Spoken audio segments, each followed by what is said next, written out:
Welcome to 24 Karis. I'm Kelly Johnson, and I'm the founder of Karis by KJE. So excited to have you join yet another component in our series where we're talking about the Latina community and really empowering voices, healing from the past so that we can step into our power in the workplace in our communities. Melissa and Veronica, thanks again for being here with us. Just so much wisdom in this space and in this room right now. So I appreciate you all sharing it with everyone. I want to dive in and talk about Latinas as leaders, right? You said earlier that culturally, oftentimes Hispanic women, Latinas are encouraged to sort of suppress who they are. So how does that impact really being able to step into leadership roles? First, I'd like to say it's crazy because leadership is leadership at home, leadership in the community, leadership in your friendship. It's about accountability. And it definitely shows up because, again, the mention of culturally, and this is different, right? Because you think of Latinos as a whole, that's a whole diverse conversation, right? You have Latinos from all over different countries that have, from the core of that, women are serving the household. Women are making the decisions in the home, and most of the times they're managing the money if they're in a real traditional family. So the leadership starts that way. It's unannounced. It's not talked about, and it's always honoring the patriarchy. But that's America to me, you know? So I feel that it shows up that way because we're still deeply rooted in who we are. It's a tribal, primal thing, right? You can never take away being a woman. There's things that come with that DNA. And I think that it shows up that way because it's subconsciously there, and there's nothing wrong with it. It's learning how to use it to your advantage, to manage it, and to use it as an uncomfortable place to grow from. And I think that's where Hey Chica comes in and says, let's talk about this and how we can set you up for success by shining light on it so we can have a conversation of authenticity around how that shows up and how you can use it to your power. Yeah, leaders are decision makers, right? You're the people who make the decisions, like she said, for your household, for your communities, and then in the workplace. And I think the most important trait for a decision maker is the ability to trust yourself. And we want women to better trust themselves, to know that you have the answers. You know, you're the one in the situation. You know what's best.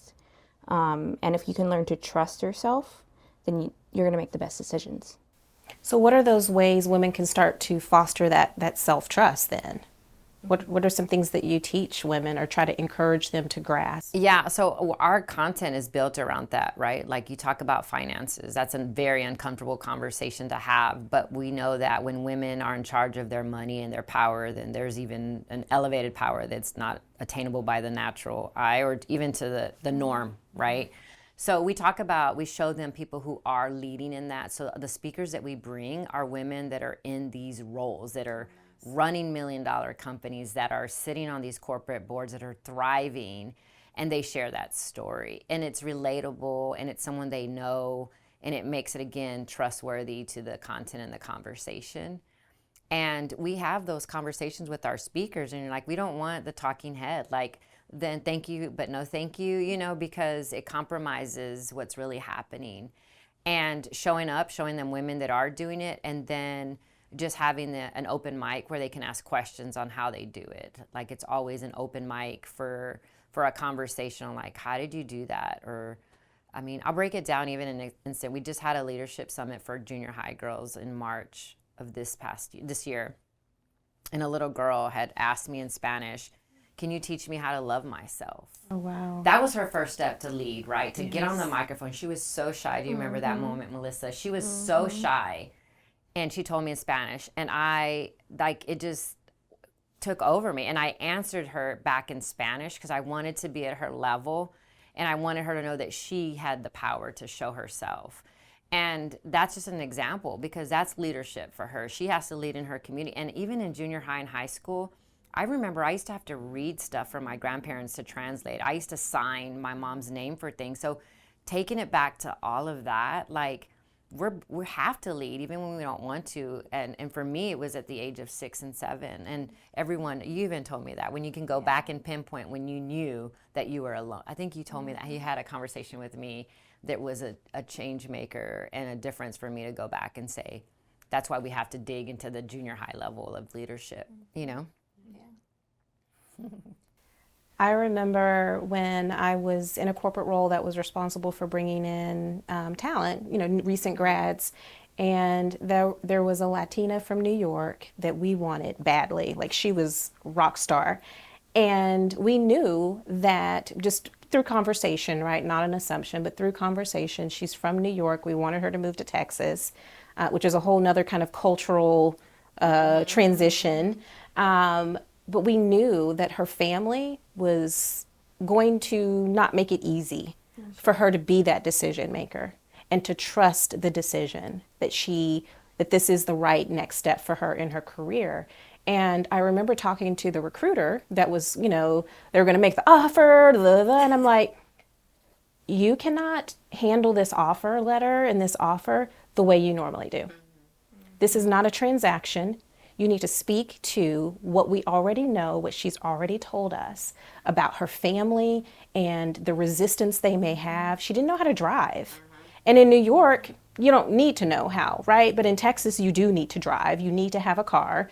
I'm like, okay, that's strike one. Mama ain't gonna like that, right? Strike two, we're moving her baby from New York to Texas. Strike three, there were some real barriers or obstacles, I'll call them. There were some real obstacles she was going to have to face in order to make that decision for herself and to trust the decision and walk into that power. She did accept. Yay. Good for you. Yeah. But, we have to be, for those of us who want to be allies, to support women along the way, what advice would you give to others who maybe don't really feel equipped or know everything about what someone could be experiencing that prevents them from being that leader? So we're writing a book. The book should be done, hopefully, by the time people are listening to us, on how the movement started by experience, right? I'm writing it, and it talks exactly like that. My experience of going to college and how my family was like, my dad even had a drug overdose the night I left to go to college because he's like, you're leaving me. I can't believe you're leaving me. And I had to see him in the hospital before I left. And I was 17, 18. Talk about trauma, right? And anxiety and fear and separation and attachment. And I still left, right? Because I knew my purpose.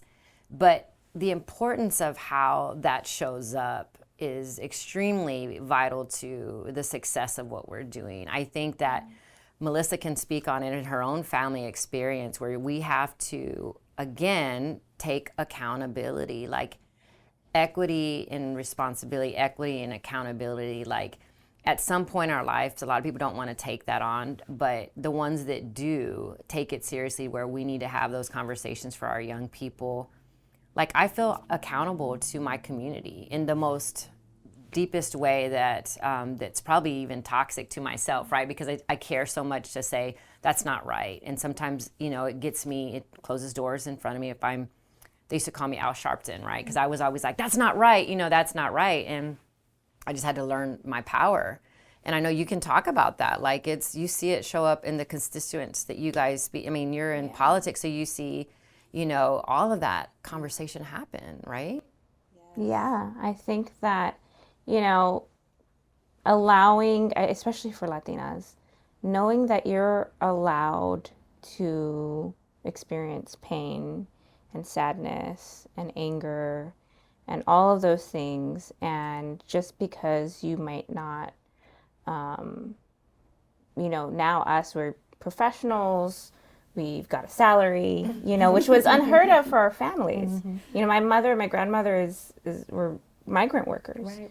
They didn't have a salary. They couldn't dream of taking a vacation. Right. Yeah, healthcare. Right. They didn't have healthcare. And a lot of times we feel guilty for giving to ourselves. But if we don't give to ourselves, we can't give to anyone else. And so giving ourselves permission, for the longest time I had an issue just buying something for myself. Something nice for myself didn't matter how much money I made, or this is money that could be going toward my family. my mom for a new washer, whatever it was. But allowing myself to live a life conducive of happiness, and letting go of those past traumas and everything attached to that. It doesn't mean I let go of my culture, right? Because your culture and your trauma are two different things. Right. And recognizing that and being able to move forward in my happiness, I think that's been a challenge, So at the time this episode will air, we're going to be in November. And obviously, Hey Chica is, year-round, constantly supporting and nurturing its community. But we know that our involvement in the political realm and using our voice and power in that way is so important. Melissa, I know you live this every single day. So speak to that. I know you all have some really important initiatives around, using our power in that space. What would you share with us? Yeah, I always say that if they don't know your experience, then they can't solve your problems.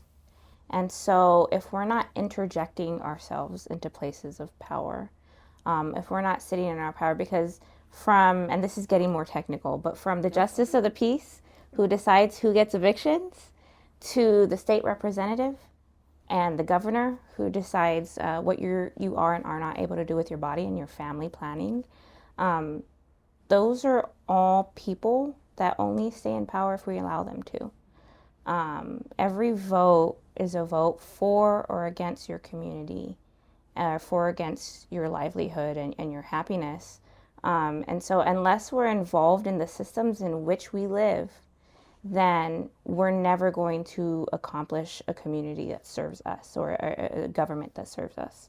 And so it's so important for us to realize that there are power in numbers, and there's a lot of Latinos in the state of Texas.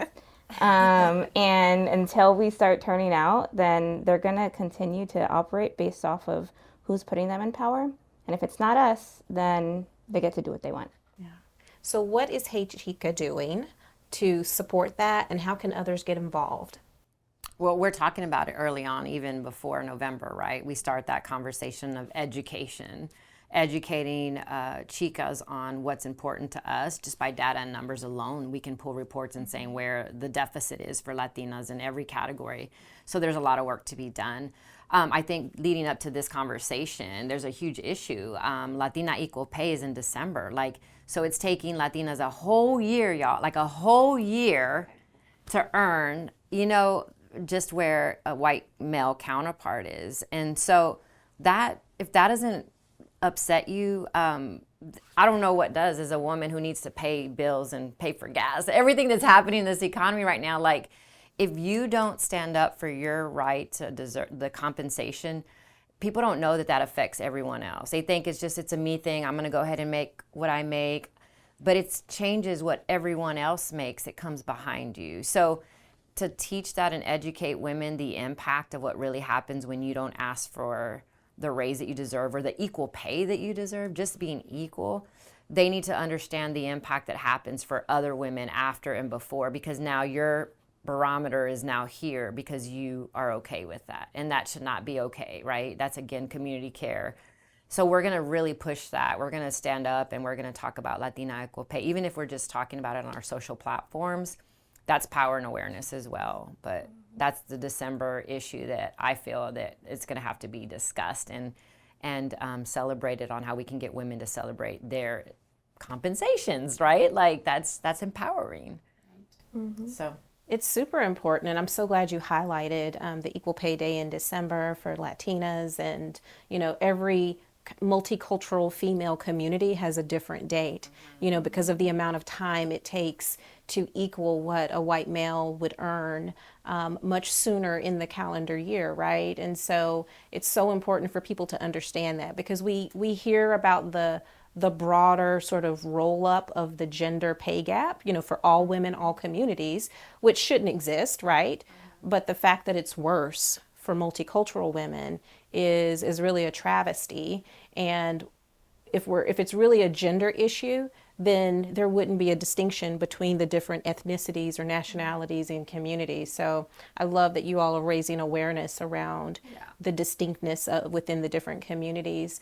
So we're talking, or we have been talking a lot about just leadership and stepping into our power, and we can't even have that conversation about pay if we don't love ourselves and recognize the goddess within, as you all have talked about. So I love how we're able to just, it weaves through everything, right? And really exercising and understanding our voice from a political realm as well. So Melissa, thank you for the work you're doing there specifically. All right, we'll be back, and thank you for listening to another episode of 24 Karis, where we help you live your commitment 24/7, 365 to diversity, equity, and inclusion.